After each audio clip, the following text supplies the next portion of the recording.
right, so we went to Freddie's. I went and got me something to eat. I took Kobe with me.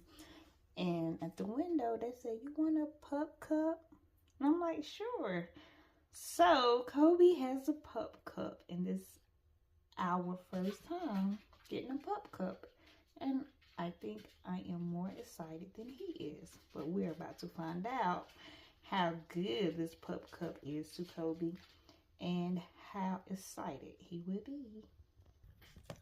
And here we go. Getting it. He killing that Pup Cup. Kobe. Oh, yeah.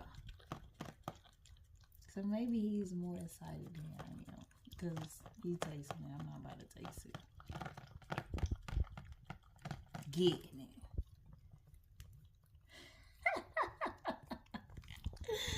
Nice. And of course, he liked the Pup Cup.